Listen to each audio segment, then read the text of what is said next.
again, I'm not really attacking like what he's saying. It's more of the mindset behind it. The relationship is. I mean, and for a guy that's big on stats, okay, this is the stat man. Because again, number two, right? So I feel like most opinions will come from lived real world experience. Second thing is studies. When you're not sure, you look at studies. I'm going to read this. This is from CBS News. All right. Does the sight of men doing traditional female chores turn women off? A new study suggests that the more time men spend on household tasks, the less sex they have. Our findings suggest the importance of socialized gender roles for sexual frequencies in heterosexual marriage. Lead author Sarbino Corich, junior researcher at the Center for Advanced Studies at the Juan March Institute in Madrid, said in a press release. Couples in which men participate in more household work typically done by women report having sex less frequently. Similarly, couples in which men participate more in traditionally masculine tasks, such as yard work, paying bills, and auto maintenance, report higher sexual frequency. I have to kind of, I mean, yeah, she's right. And I'm just gonna kind of give my own kind of synopsis on why I think this is it, and then you let me know if you think that I'm talking bullshit. I believe that women will settle for certain guys, and those guys are usually trying to do a whole lot more to please the woman. Like they're working basically at her beck and call. And women don't really respect that very much. They might like the fact that some of the burden is taken off of them. They might be, you know, less physically exhausted by that, but they don't really respect that. You know, the man is not holding her to any kind of standard. The man is doing things that looks kind of, you know, you standing there washing the dishes with the apron on in the kitchen. That doesn't really, they'd much rather you like, you know, lawn maintenance or fixing something in the house or, I don't know, keeping intruders out. Things of that nature. Of a rodent in the house or something. Right. Major, repair, seeing a man working underneath the car. I mean, we've seen that trope for decades. You know, he's, oily and sweaty and nasty and disgusting laying underneath the car. Then he's working underneath the car. And then, you can, see the fluid, leaking from her nether regions practically as, she's bringing out lemonade or some bullshit like that. Right. So, I think that, the studies are what they are when it comes to that. And, she's like, hey, if you're going to... difference between the man and that person and the man and the other person. Say that one more time.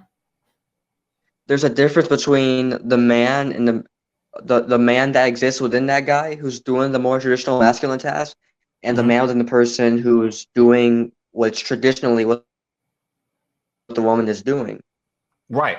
And the thing is, women can say that they want this. They can say that they want that. But in the end, women generally are going to be attracted to similar things. And men taking on the responsibilities of women just makes them inherently look less masculine, less appealing. That's just the way it is. Now, should it be that way? We don't give value judgments here. I don't blame a woman for wanting what she wants. I don't blame a man for wanting what he wants. In my opinion, it's all about, can you get whatever it is that you want? And if you can't, then you need to either reevaluate what your standards are or raise your game so you can get what you want. And that goes across the board for everybody. I want to add on to that, actually. Study was published. Say that one more time. I want to add on to that, actually. Yeah.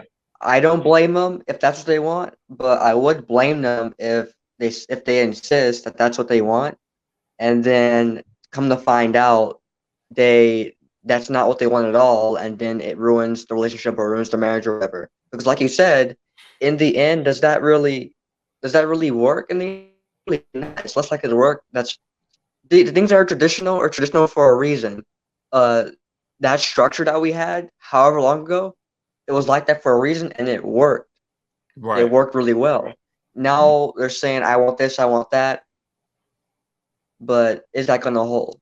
To be Yeah, honest, I don't think so. It can for some people. For some people, it really can. But that's but not, I don't think we're seeing a majority of that. it's really funny that you mentioned that. On this platform, we don't really like to insult people, but we will laugh at male feminists for this one reason. Male feminists generally do whatever feminists say that men should do, and they get no pussy. Like, it's just not like men generally do things based upon efficacy, and male feminists usually get no buns.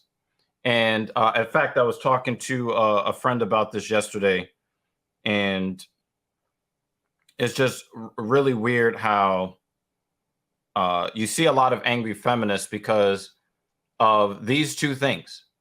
If the feminist is getting laid, she's generally having sex with the same type of guy that she rails against when she's painting her hair pink or purple or blue and holding up, signs about,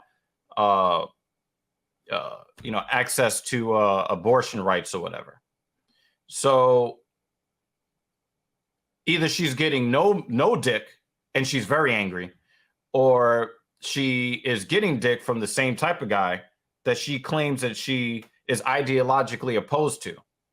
And then she feels the shame of that when she wakes up the next day and have to, put on her feminist pom-poms after she let a chauvinist or knee massager hit it from the back the night before. So these male feminists, you look around and they're standing there holding their dick.